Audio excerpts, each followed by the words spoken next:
Welcome to the Book Binge. I'm your host, King Crusoe. You can call me KC, and today I suspect that this video is probably going to end up longer than I want it to be, no matter how well I do keeping myself concise and to the point, which I am notably not very good at doing most of the time. But I mean, this is a video wrapping up the 4.4 million word series that is The Wheel of Time, and this very rickety stack of books that I have here that you can't even see all of them in frame. The bottom, like, 3 books are out of frame.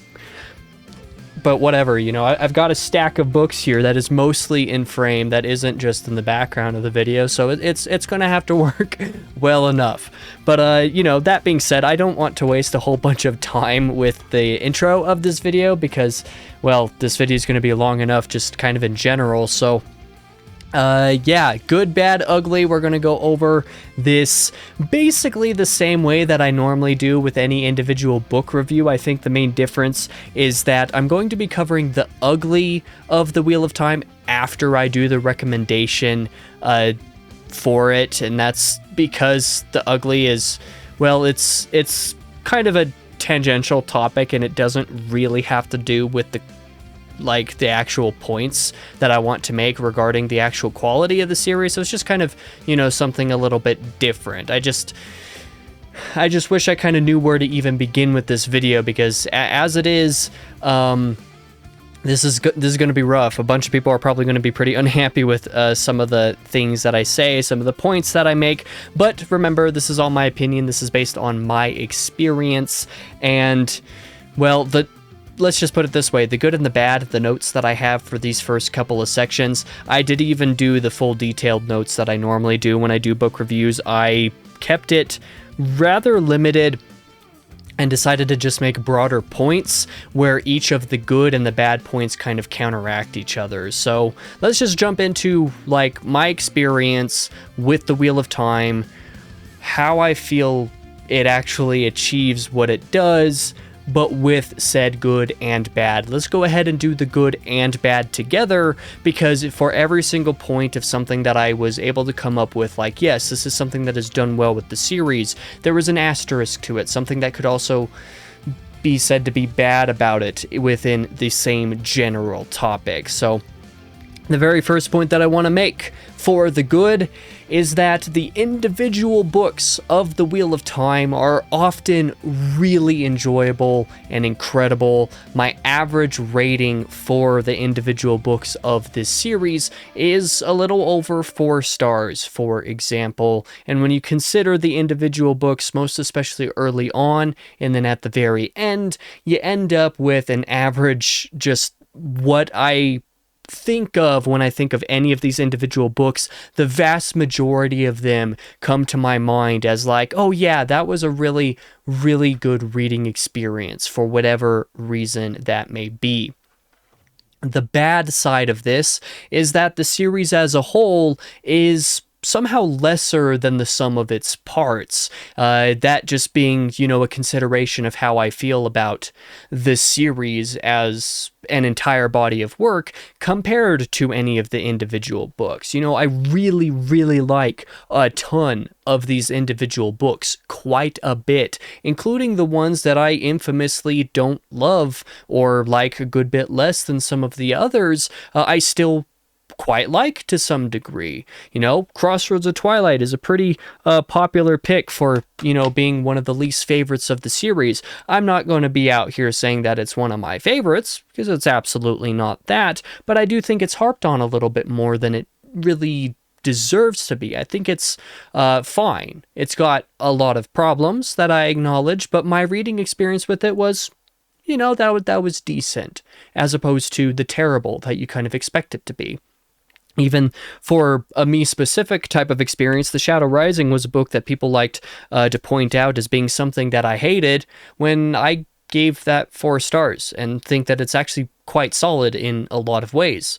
It's just the fact that I think it is quite overrated within the context of the entire series, and certainly was my least favorite of the first, 7 books, basically. Well, even more than that. But of the first couple of arcs of the series, it was certainly my least favorite, even considering Lord of Chaos. So, and the fact that I think that Lord of Chaos and Shadow Rising are the weakest of the first 6 books of the series is itself like something that I got harped on quite a bit for saying, but that those books are still 4 stars. Like 4 stars is not a bad rating. It's just that I gave 5 stars to the other 4 books. So there's like I was saying, all these individual books I generally recall with really fond memories. I may have certain issues with The Shadow Rising. I may recall this one a little bit less fondly, specifically because it's the only book in the series that had a moment where I seriously considered DNFing. But when I think of books like, The Eye of the World or Great Hunt, or even A Crown of Swords, The Path of Daggers even is a book that, has a very low reputation within the context of the series, but like I recall that book quite fondly in spite of the issues that I very openly acknowledge are there. I think it is the weakest of the first 8 books of the series, hands and feet. Like it's not even a question that it is the weakest on some quote unquote objective level, but I enjoyed it more than at least 2, if not like 3 of the other books within the first 8. So I recall a lot of the individual books quite fondly. That's one of the good of my experience with the series. But the bad is that I don't recall the series, like as a whole body of work. I don't think I will move very far into the future recalling it as fondly as I feel like I quote unquote should. I'm going to be looking at this series come, let's say, 3 or 4 years from now, as many years separated from the series as I spent within the series, and I'm going to be like, man, that series was one that I really wish did better with a lot of things.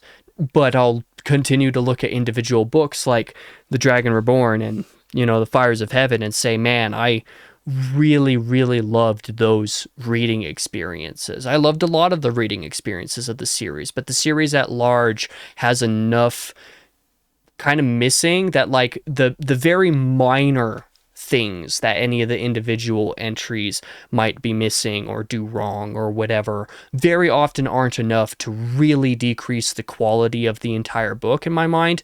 But when you take those persistent problems and spread that out over the course of the entire series, it becomes a little bit more of a blemish on the entire body. I don't know if that kind of thing makes sense. But yeah, the individual books generally quite good. The entire series a little bit more muted. The arcs in and of themselves sometimes aren't quite like, I don't think of the first trilogy as like one of the best trilogies of books I've ever read, but I really love all 3 of those books, So that's kind of the point that I'm trying to make here. The next couple points that I want to make are a little bit more on a broader series perspective. Well, I mean, this entire thing should be on a more broader series perspective, so I don't know why I'm clarifying that, but let's just say that early on, this is something that I've kind of hinted at here a bit in the video, is that early on with the Wheel of Time, just about everything I want from general fantasy entertainment could be found in the books. And the first 5 books especially, but even book 6 as well, 7, even 8. I mean, honestly, with a lot of these individual books, I look back on them and think like, yeah, that's good fantasy material that I just enjoyed really reading.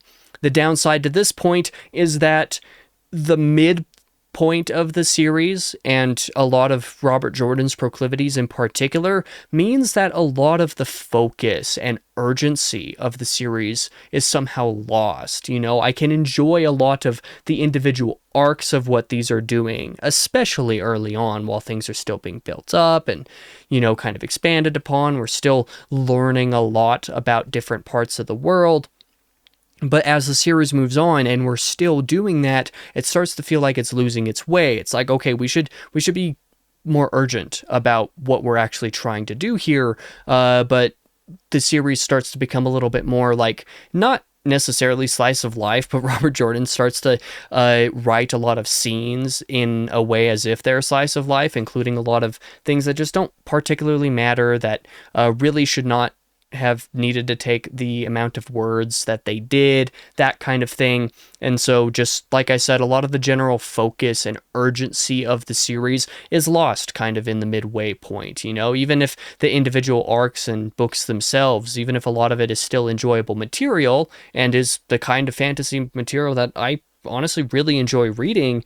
When you have a series this big and you're trying to do something as epic and urgent as this whole series is trying to do, a lot of those little arcs don't feel like they're serving the broader story as well as they should have. I guess that kind of relates to the last point as well. The series feels lesser than the sum of its parts because a lot of those individual parts aren't actually upholding the entire picture as well as they should in order for the entire picture to feel as important as it is, you know?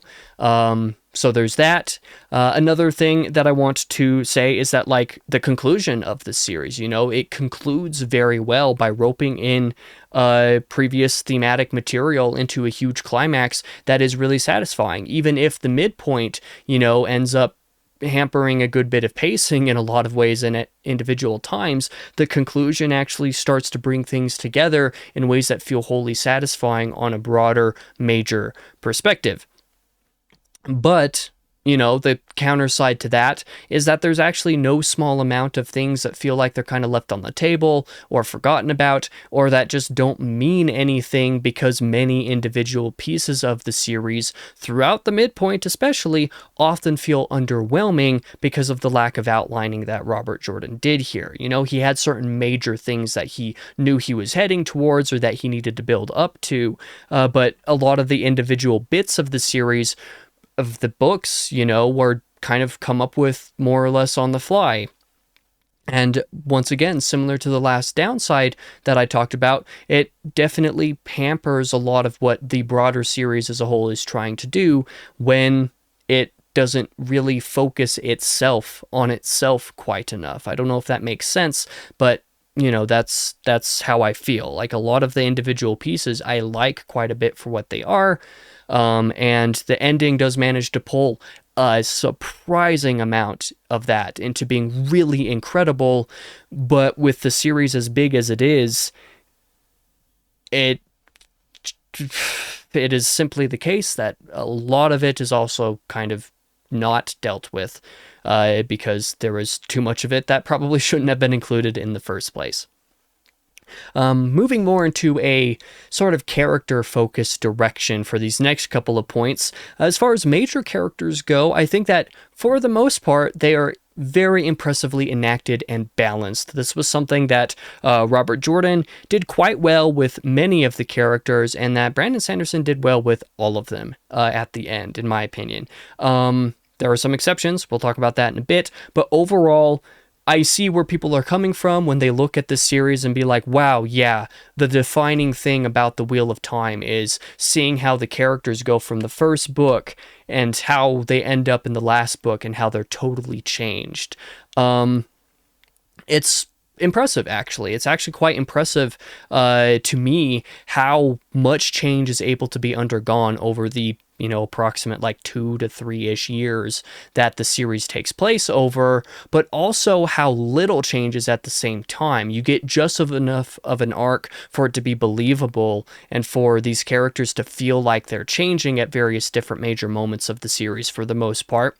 But you're also not changing them so much that you can't look at it as like, oh wow, all of this happened in a year. A person doesn't change like that in a year over that slow and, you know, plotting of events, right?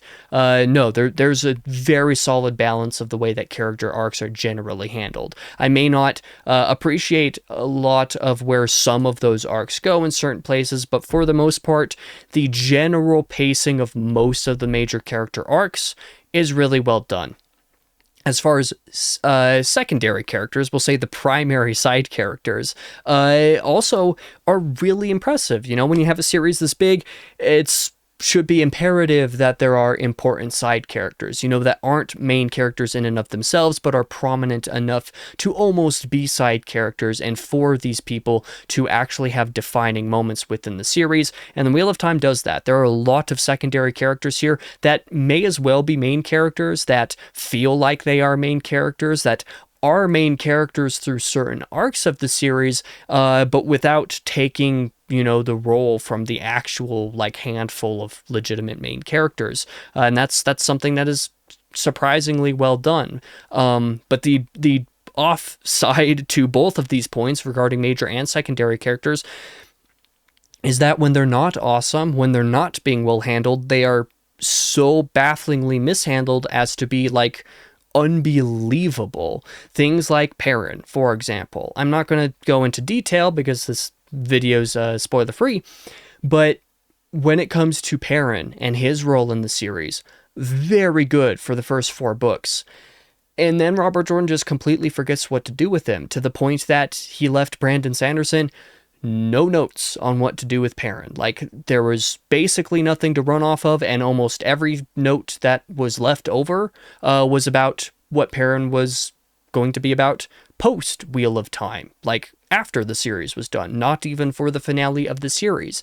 And when you have main characters like Perrin who are so heavily sidelined, you have arcs of the series that really, really struggle because of that. Robert Jordan spends almost, I don't have the actual like percentages like offhand. I can't say for 100% certainty, but if we look at books 7 through 11 and look at the word count distribution for all of the major POVs, Perrin is almost certainly one of the top 3 POVs by word count over the course of those 5 books. But his entire arc, like the entire point of his character existing, his entire plot line for those 5 books is literally pointless. You know, he is set off on a task in book 7 that by the end of book 11, it may as well nothing have actually happened there, because, you know, his personal character arc basically remained stagnant that entire time, and the actual plot associated with that storyline did nothing, and certainly nothing that justified being spread out across 5 books. Why does that happen? Why? You know, there are so many other things you could be doing with that time, or, you know, there are so many moments where you could just think for 5 seconds to have Perrin do literally anything more than what you're having him do, but instead he was sidelined for 5 entire books. More than that, because he doesn't exist in book 5, and he may as well not exist in book 6 either. So Brandon Sanderson basically had to make up Perrin's arc from scratch for the last 3 books, and Brandon Sanderson did more with Perrin than Robert Jordan did, as far as I'm concerned. That's kind of inexcusable when Robert Jordan wrote 11 books of this series. So, you know, with regard to major characters, there aren't that many major characters that are mishandled. I think Perrin is really the only like major one. There are a couple of them that have some bloat problems within books 7 through 11, that same arc. Perrin's not the only one that has bloat problems.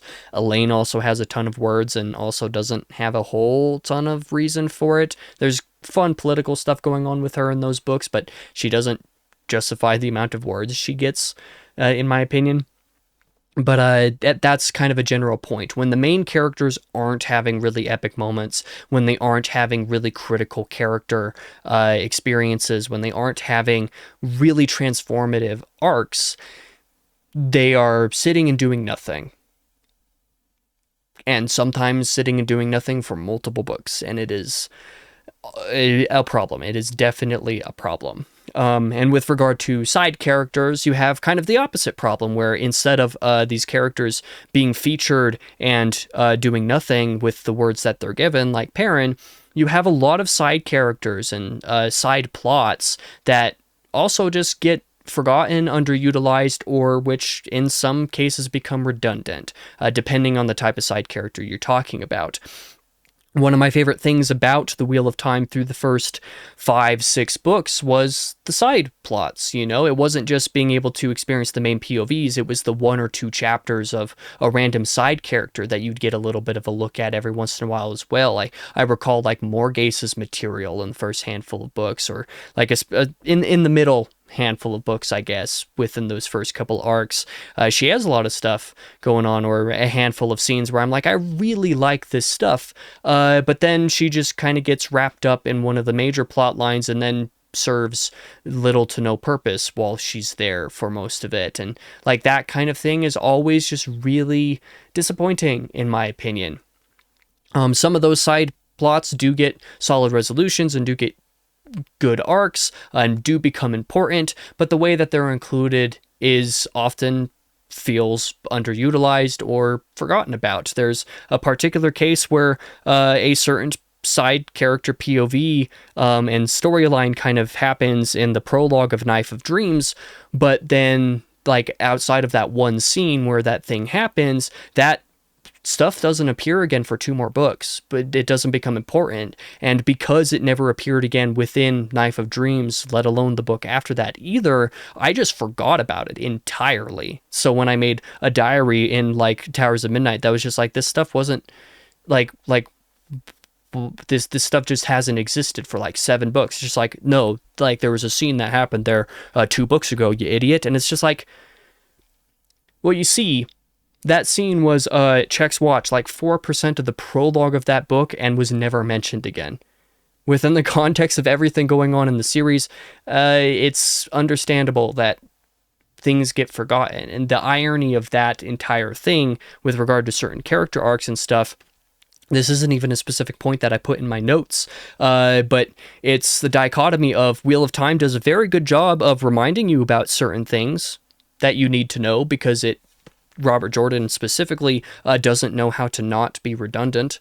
Like there's a lot of prose within the series that could be consolidated. That's a point that we'll talk about later. But then there are plenty of other moments where things are glossed over and you're kind of expected to remember them for the next 5 books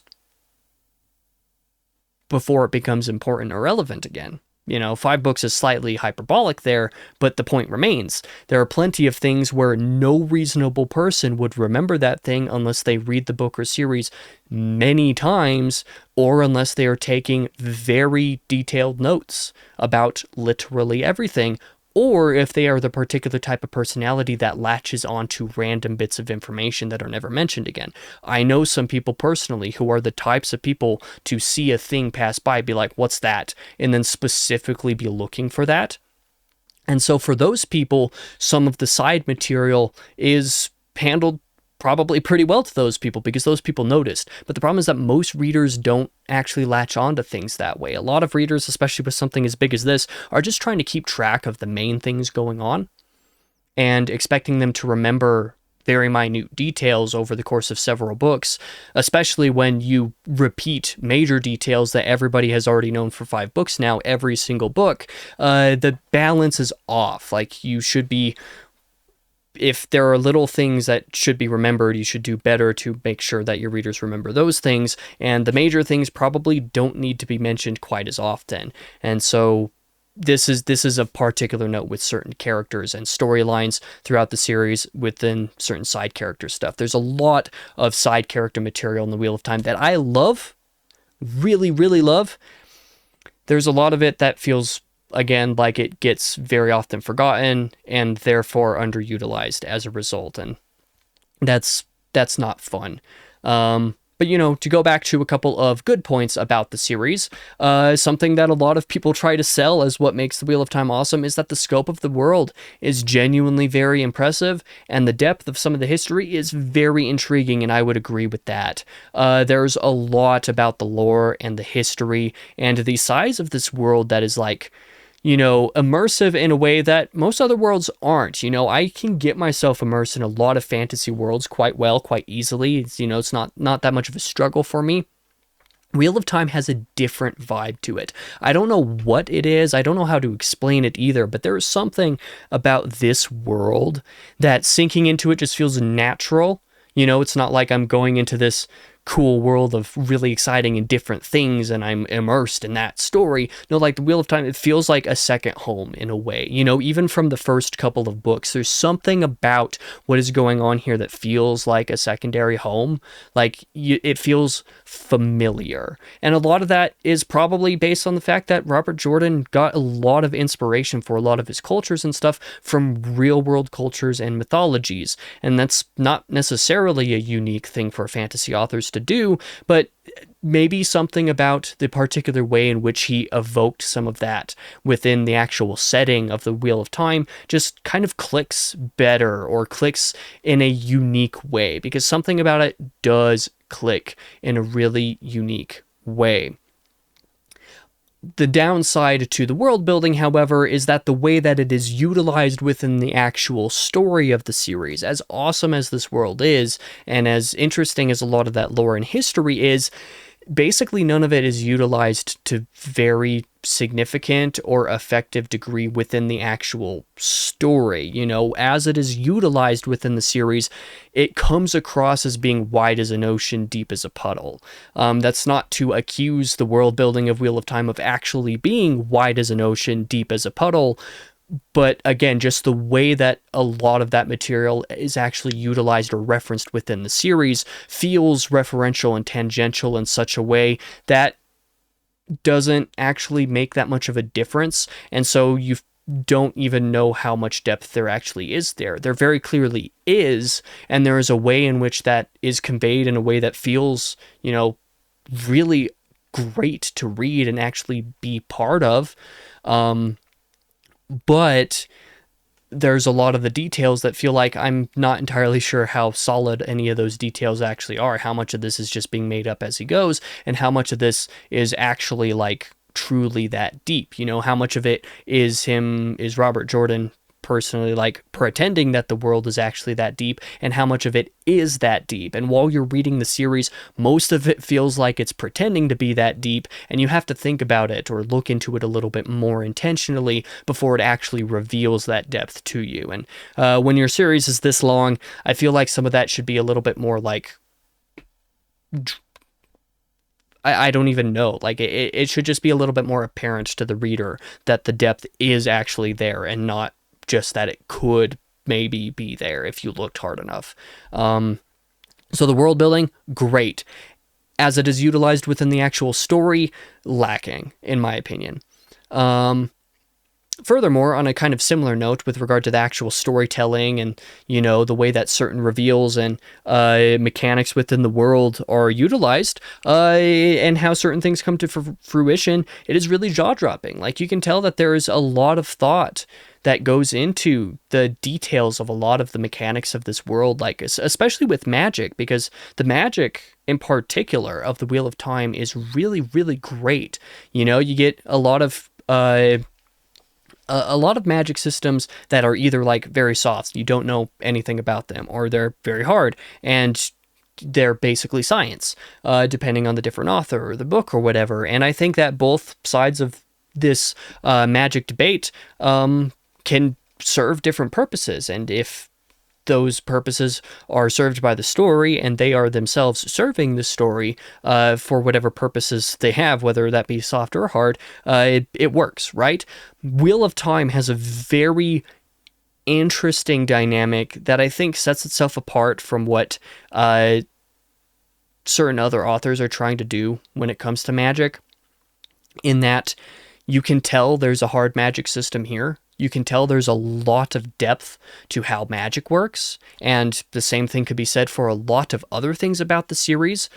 But the way that that is actually explained within the series itself, within the story, kind of the opposite of the world building, you arguably have more depth to the way that that magical material and some of this other stuff related to it appear in the series. There's arguably more depth in the series than there is, you know, in the actual hard mechanics of it, because of the way that you have to implicitly come to understand some of it.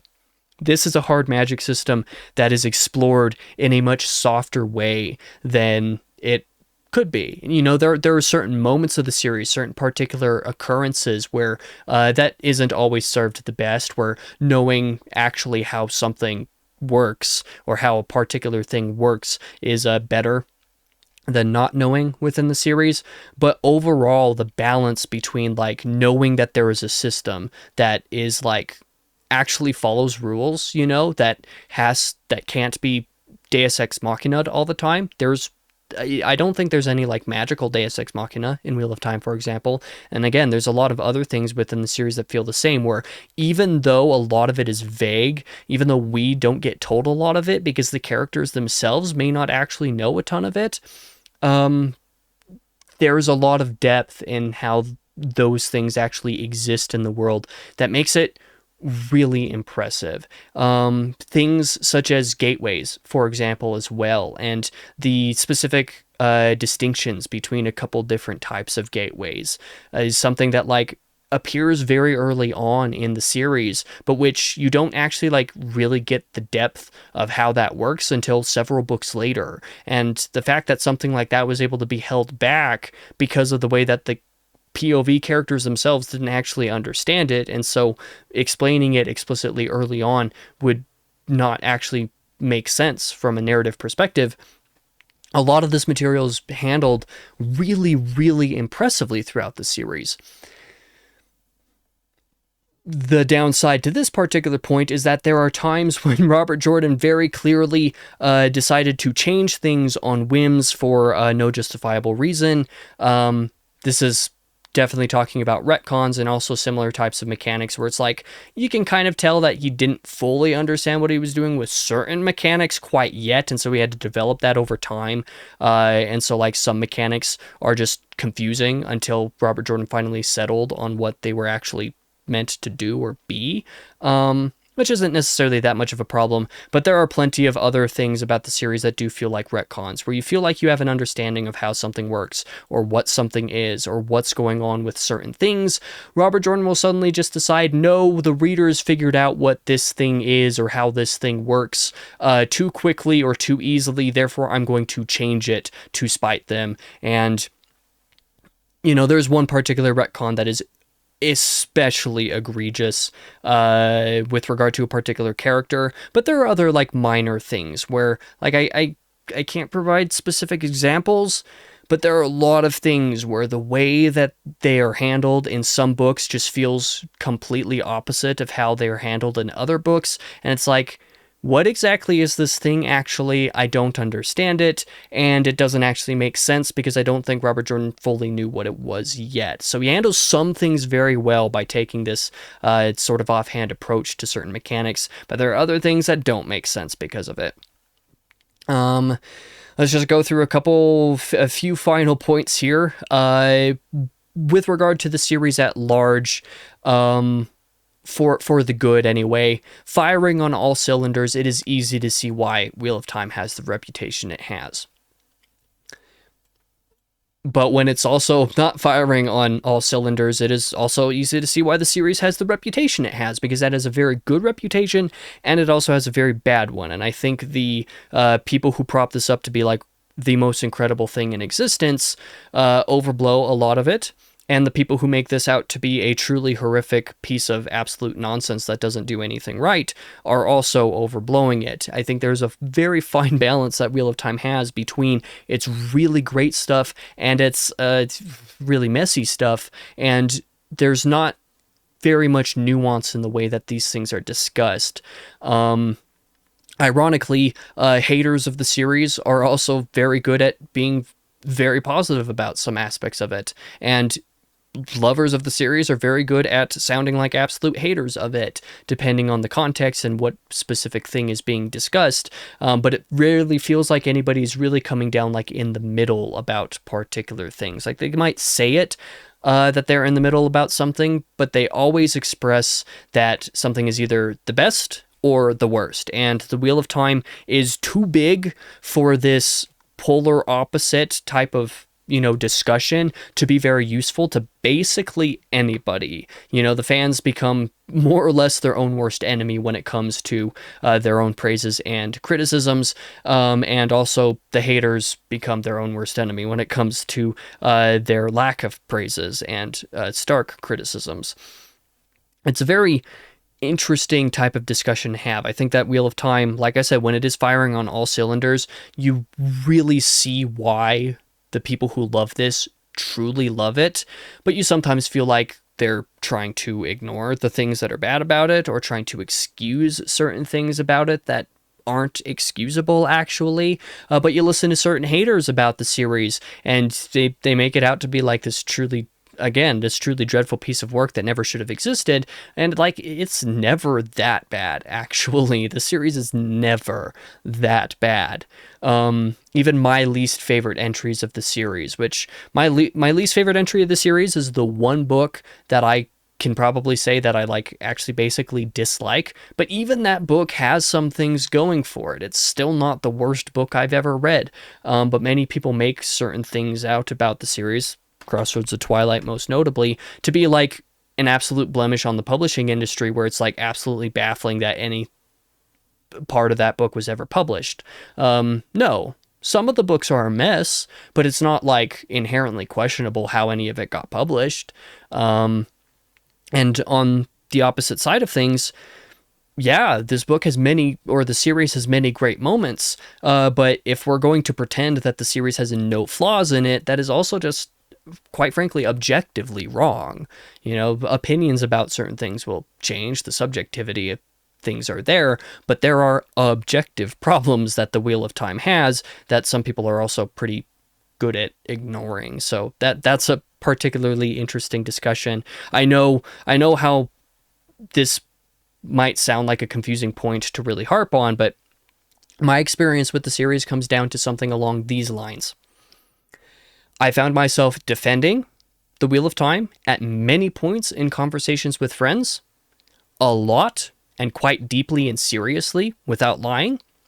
And I also found myself in other conversations, sometimes with the same friends, very harshly criticizing certain aspects of the series because of how baffling some of the decisions are and how bafflingly mediocre some things are handled compared to what the series is capable of at different points. So you find yourself being both a lover, a stark defender and apologist, and also like a hater who makes it out to be this truly terrible thing all at the same time. And it's all too easy to fall into both of those camps at once, for me anyway, because I'm sitting here recognizing the weaknesses of the series, trying to, talk some of the hater or some of the lovers off of, whatever dope they're smoking, be like, no, like there's actual problems here that you're just straight up ignoring. But also the opposite side of that is that there are haters who do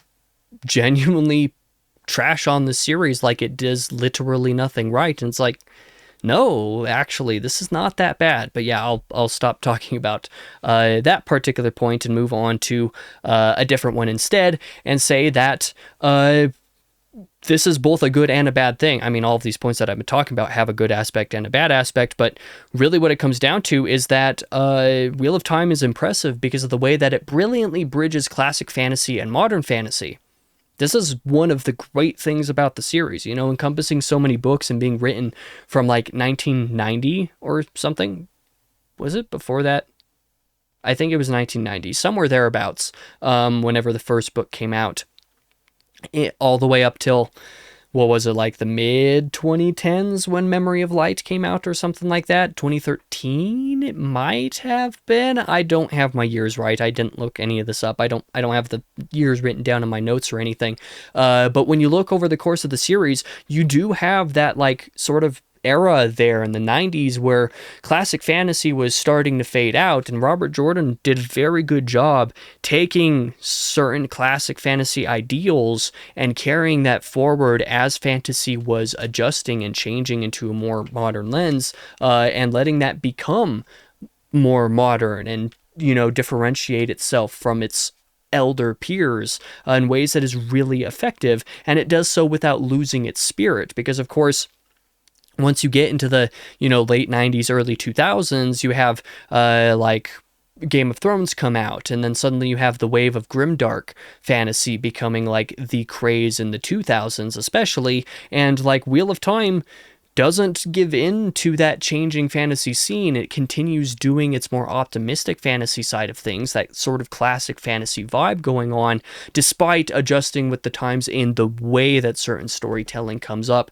Brandon Sanderson's entries in particular feel very notable in this respect. That's something that is very, very reputable about The Wheel of Time. People talk about it being a classic fantasy into a modern fantasy that does this very well. You know, I think that people oversell the point of like The Shadow Rising in particular being where the series comes into its own, because the first 3 books are very reliant on the classic fantasy thing, and then books 4 through 6 are where it starts to like sort of deconstruct certain aspects of that and bring forward certain elements of it in a different way.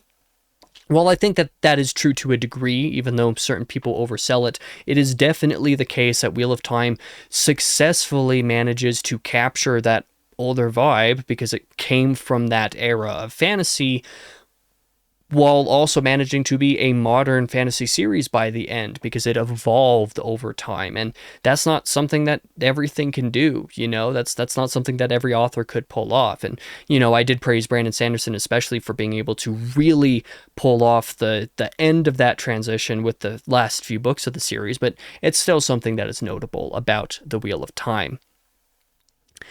However, the downside to the series, and with how long it is and how much time it took to get through certain things, is that, you know, even though it does manage to bridge classic fantasy and modern fantasy in a very interesting, dynamic, and unique way, it is very clear that lack of planning and effective editing suggests a very uncertain identity. You know, you could blame the fact that the series is neither classic nor modern on the fact that maybe it was just changing because it didn't have a super core identity outside of its optimism. You know, the reason it didn't change to become grimdark is because this is ultimately a very optimistic series. Like, Robert Jordan very early on had the very last scene basically planned out and or written. I don't know when he wrote the epilogue of Memory of Light, but he was the one that wrote the epilogue of Memory of Light, and he apparently had that particular scene planned out more or less from the beginning, is my understanding anyway. I don't know if that's true. That's my understanding of it. But so you know what Robert Jordan's core ideal for the series was, but that just means that sometimes individual books don't always feel compatible with one another because there's a distinct lack of cohesion tonally with certain things, or where there is cohesion, there is so much that it's actually just stagnation rather than cohesion. So you have a lot of debatable factors with regard to some of these topics, in my opinion, you know, and of course, The Wheel of Time does have the reputation of the slog, and I think that it has the reputation of the slog for a reason, because Robert Jordan definitely does lose focus a lot in the midway point of the series. There is definitely a lack of planning that went into this, where RJ just kind of did whatever and either ignored any editorial advice he got, or just straight up didn't get very good editing after a certain point, because the books were selling, and who cares how good the books are if they're selling. And that's an unfortunate thing. This is something we'll talk about a little bit more in the ugly, but it is definitely notable when you have someone like me who is like generally not very want to, you know, adjust the way that certain authors handle certain things. Like, if something doesn't need to be cut, it probably shouldn't be cut. You know, if something doesn't need to be added, it probably shouldn't be added. Let's just not touch this, right? Like, if it's good the way that it is, let's just keep it this way, right? But The Wheel of Time is a series where just keeping it this way was not the right move for several of the books at many different points in time. The books 7 through 11 arc could have been and should have been a trilogy instead of 5 books, and any amount of outlining or planning ahead of time would have allowed for something like that to happen, but Robert Jordan didn't outline, and that was eventually became an objective problem for the series. And yeah, that's just going to wrap us around to kind of the points that I started off the bad and the good with. When I think about the individual books of The Wheel of Time, I have mostly fond memories and love. I really love a lot of these books. But when I think about the complete series, I mostly recall certain frustrations and aggravations that I have with it. I think that this particular point is made clear by the good and the bad section here. I think I probably sounded like I was complaining through a lot of this section. And I definitely did a lot of complaining about certain broader arc stuff with regard to the series over the last few years while I read it. And I think the reason for this is because of exactly what I said. When I think of the individual entries, when I review the individual books and how much I really liked all of them for one reason or another, I have a lot of fond memories and love, even some of the ones that I struggled with a little bit more. I saw on the bright side and could recognize what it was that they were trying to do. Crossroads of Twilight, I think it's too much hate because I see the vision of what was being attempted there. I still think it's really messy and executed somewhat poorly, and could have been fixed by some structural changes and a lot of prose cutting, but the core idea of what Crossroads of Twilight is doing is something that I actually am really on board with. Comparatively, I know some people who think that the entire concept of the book is completely pointless. There are some people who think that you could skip the book and not even read chapter summaries of Crossroads of Twilight and you'd be fine. I disagree with that point, because I can generally look at a lot of the individual books here and see what it is they're doing. And, even the books that I do have a little bit more issue with, Winter's Heart in particular, I know what it's trying to do, and I just think it very horribly executed on some of those things and just needed to be edited, trimmed down, fixed up, and then had a couple of sequences adjusted, rewritten, and expanded to a certain degree, ironically, to allow for the things that Robert Jordan was trying to do with it to actually come through that way. I'm not suggesting that I'm like an expert editor or anything, because I'm not, but what it comes down to is I see these individual books for what they are trying to be, and how well they manage to be that. And that means that I'm generally on board for the individual books.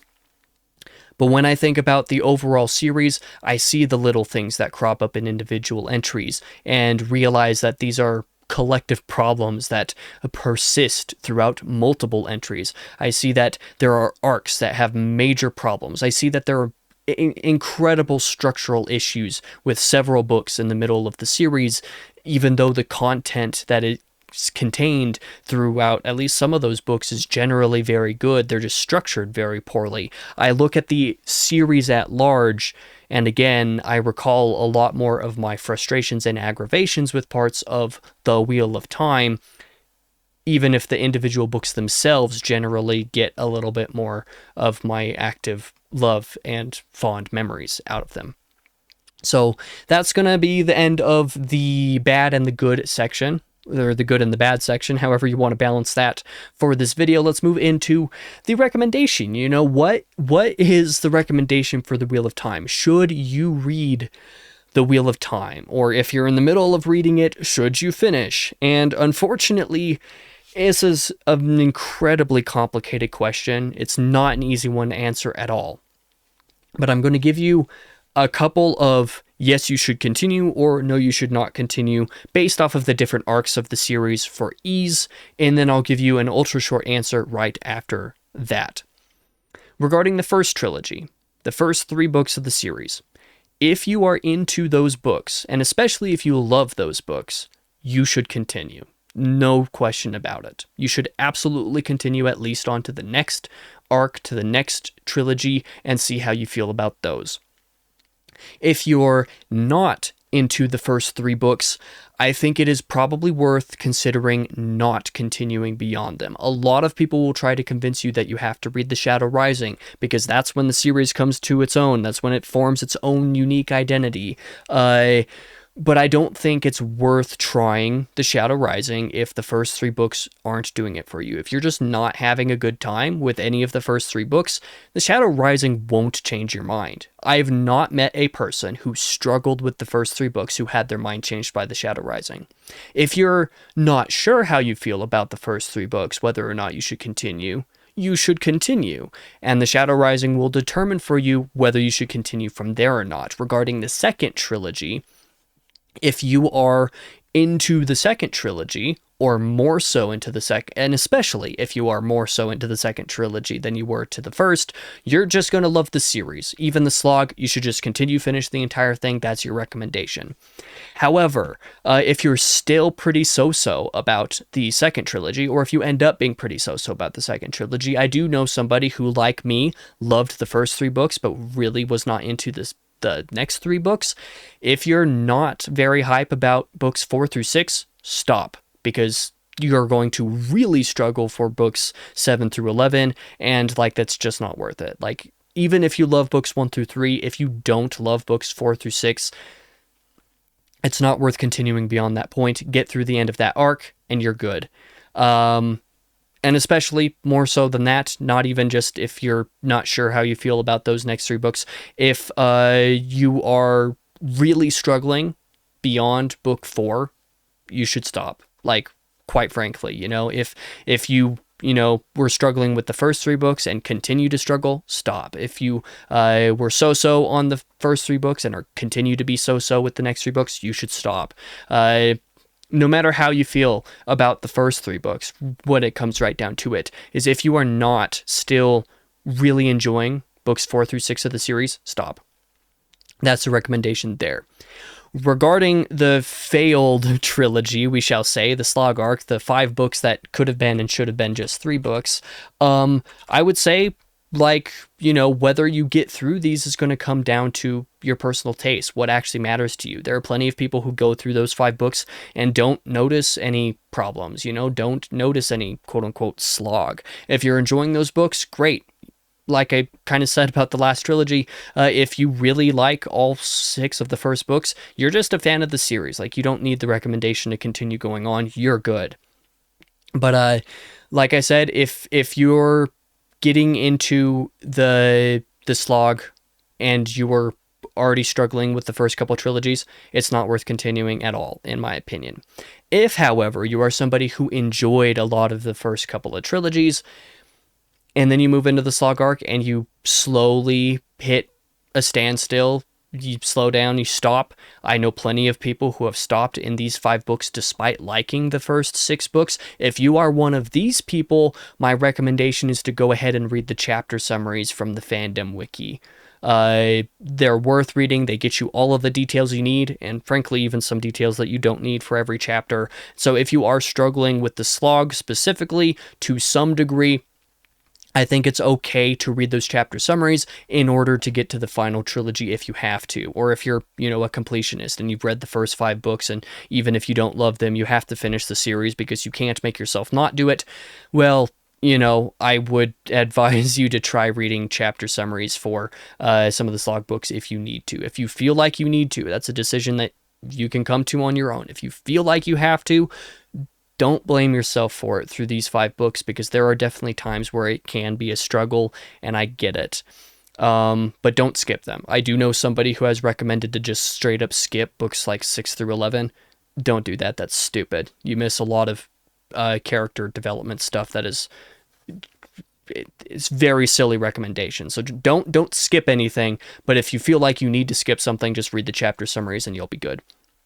Regarding the final trilogy specifically, what it comes down to is, no matter what way you have to get through the past 5 books, even if you were somebody who had to read chapter summaries for books 10 and 11 or something like that, the last 3 books are worth it. If you are into the first couple trilogies of the series, I would say if you enjoy books 1 through 5 more than you don't, the last 3 books are worth getting to. The short answer of whether I recommend The Wheel of Time to you or not is this: I cannot, in good and honest faith, recommend the entire series point blank to your face. I can recommend that you read the first 3 books.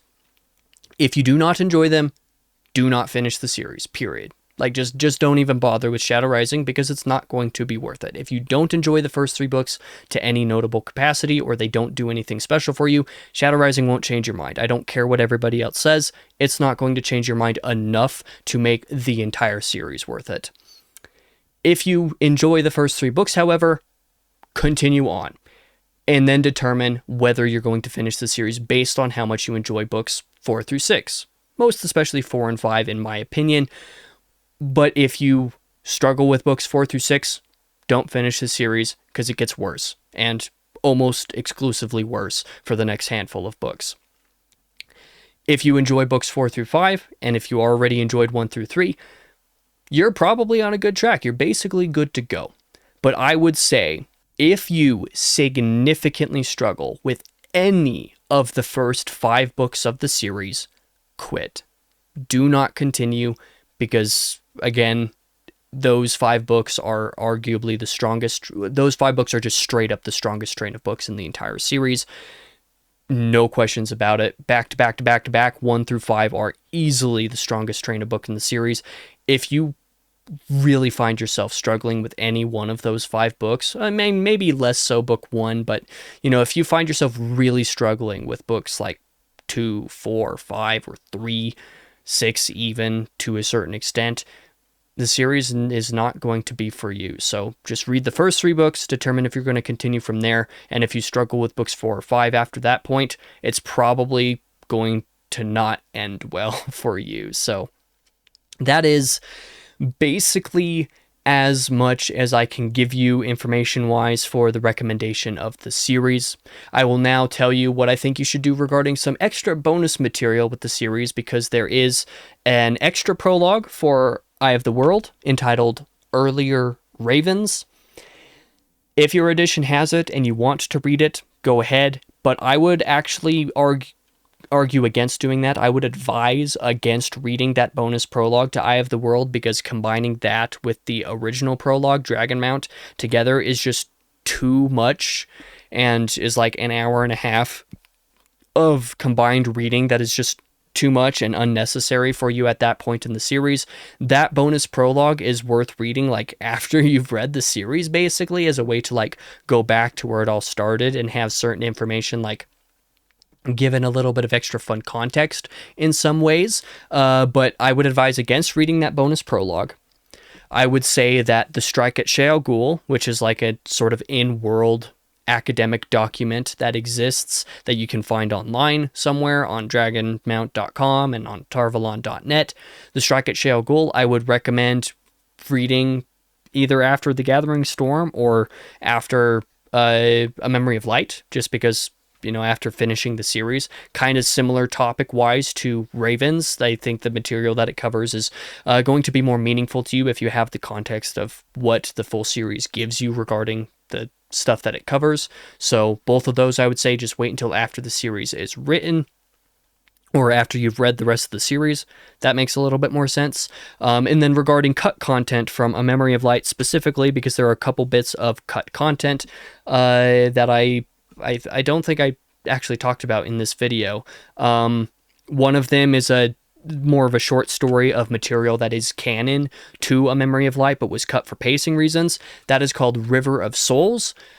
Read River of Souls before you read A Memory of Light. Like, if you're reading the entire series, please just read River of Souls before A Memory of Light. Please do that. The other bit of cut content from the book is non-canon and actually contains some alternate execution of certain moments from the last book, things that were repurposed from this scene or this novella's worth of material titled A Fire Within the Ways. There's stuff within A Fire Within the Ways that was repurposed into the final book, and so Fire Within the Ways is not canon. I would actually, ironically, arguably say maybe don't read that if you don't feel slavishly committed to do so the way that I did, because the material within Fire Within the Ways is really good, actually, and I think it is really worth reading for a lot of reasons, but it did make me retroactively slightly disappointed in certain aspects of A Memory of Light as well, so make that decision on your own. What it comes down to is I would advise against reading the bonus prologue of The Eye of the World with that book if it's your first time with the series, and I would very, very heavily encourage reading River of Souls before you read A Memory of Light. That's the bonus material recommendation as well. But now, even though this video is way too long already, let's talk about the ugly. This is where fans are going to come for my throat, even though I've actually mentioned this in a lot of my other Wheel of Time videos at this point, and I haven't been absolutely destroyed for it up to this point yet. We'll see. But my opinion, my humble, ugly opinion, is that Robert Jordan was not cut out to write this series. There's a lot of good to it, but you'll remember the entire good and bad section of this video is talking about things that I think are good, but then ways in which that thing, or, you know, similar things to that thing, are not great for the series. There just needed to be more hard planning with the Wheel of Time, and there needed to be more editing. And both of these things were just not things that were going to happen with Robert Jordan. The more time that went on, the less focused he became, and the less editing was done, or the less editing he actually put into his work or whatever. The more obstinate he was about dealing with it, is my theory. There needed to be more story focus, and there needed to be less wordiness. These are also a couple more things. You know, it's not even just that it takes a little bit too long to do some certain plot lines, because that is absolutely true. It is also the deal that there are some things that just straight up aren't important to the story here. Like, I believe I mentioned in this video that Perrin in books 5 through 11 basically serves zero purpose in the series. And I mean, arguably even book 12 as well, because most of his material is in Towers of Midnight. Gathering Storm and Towers of Midnight, books 12 and 13 were basically written as one is split, and almost all of Perrin's material is in book 13 specifically. So like books 5 through 12, Perrin serves zero purpose, zero plot purpose at all. Just objectively speaking, he serves zero plot purpose. And like that kind of a thing is a problem and should not happen.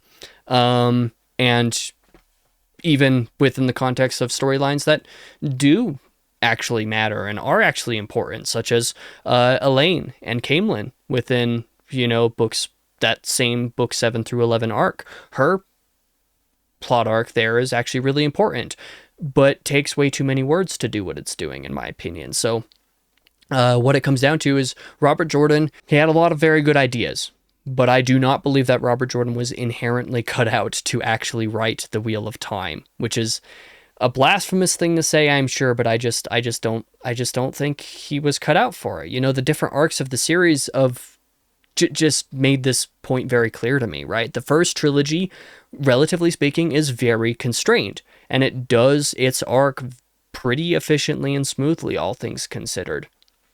As far as Robert Jordan is concerned, those first 3 books are short, and they're solid because of that. The second trilogy, you start to introduce enough new stuff that each book can't actually contain all of it, and that's a focus issue on Robert Jordan's part, and ended up becoming a very big problem for the failed trilogy, you know, the slog arc, the books 7 through 11, where Robert Jordan just utterly loses track of far too much. Basically every major side plot line of those 5 books is forgotten about, or otherwise only given like a scene in a book, you know, here or there, to the point that the material starts to feel ancillary even when it isn't.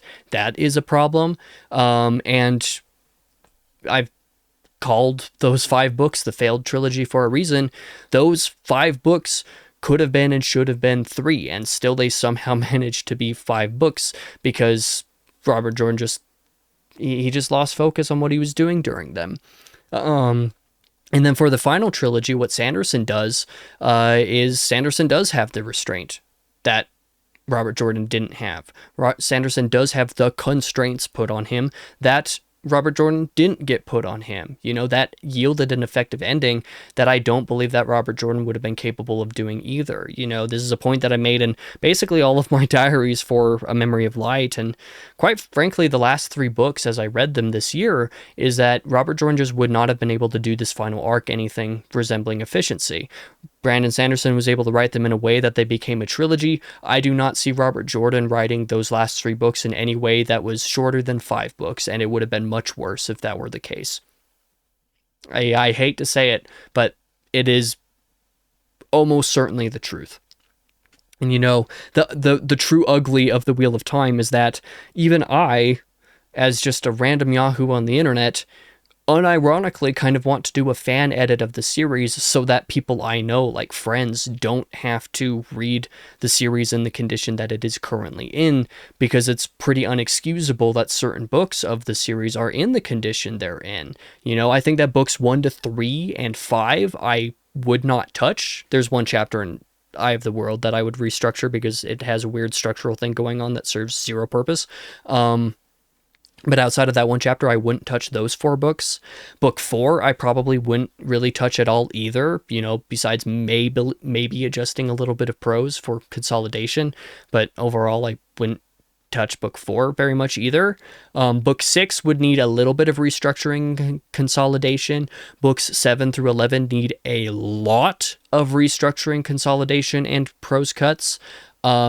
Book 12 is basically fine, but, you know, you could see certain scenes of part 13 or book 13 being included in it, because book 13 does need a lot of structural reworking. And also, I think, for the reason that I think people should read River of Souls before Memory of Light, River of Souls could have been, if it had been written at the time, you know, I think that River of Souls would have fit very well in Towers of Midnight. And so I would try to fit that into Towers of Midnight, actually, because why not? And then book 14, I essentially wouldn't touch either. You know, I would consider messing around with the content of what's in A Fire Within the Ways there, but that'd be mostly like just a personal interest type of thing for fits and giggles, because that the amount of changing and more importantly, a rewriting, active rewriting that would have to happen to make something like that work would it would no longer be a fan edit at that point. So, you know, either way, the point is that I've had many multi-hour conversations, both with myself and with people I've talked to, friends specifically, to determine basically how to fix books 7 through 11, especially, and book 6 sort of included in there.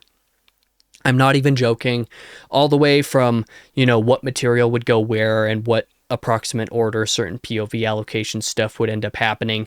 I haven't actually written out, you know, an outline, so to speak, for what those fixes actively look like in practice, even though I unironically intended to back in like February or something like that. But it probably wouldn't take much time to blueprint this idea if I really wanted to execute on it. I apologize, it is hailing outside, so if you hear things like banging through the microphone, that would be what it is.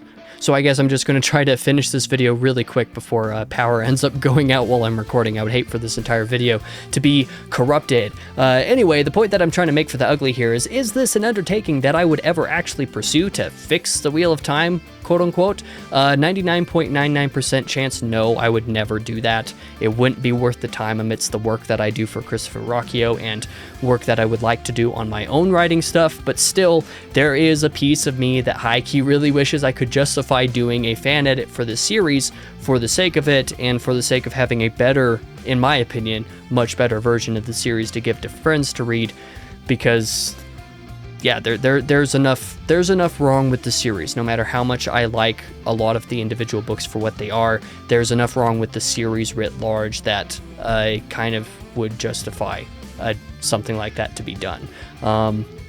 But yeah, I've been rambling more than long enough at this point, so I'm going to end the video here. And you may know from previous videos that I've done on the channel, normally when I finish a series, I do a full series review and ranking. But ranking the Wheel of Time at this point would take altogether far too long, so that is actually what next week's video is going to be doing. I'll be doing both a tier list and a normal ranking in that video, because the tier list ranking and my personal taste ranking are slightly different. You'll see what I mean when you see the video next week. This video is just going to be way too big to actually include this in it, so I'm not going to try to include a ranking in it. So yeah, join me next week as I give my very unpopular rankings for the Wheel of Time, now that I've already given my very unpopular review opinions of the series. I mean, we'll see what happens with that, but thank you for watching this video. If you did, I apologize for rambling. I apologize for basically all of these Wheel of Time videos this month just being absurdly long. I really wish they were shorter, but the series is huge, so I don't know how else to do it. The fact that this video is an hour and 20 minutes is surprising, both because I didn't think it'd be this long, because I basically didn't write any notes, and also because I thought it could potentially be way longer. And if I had written more notes, it would be a lot longer. But in either case, I've been your host, King Crusoe. You can call me KC, and I hope to see you guys in the next video.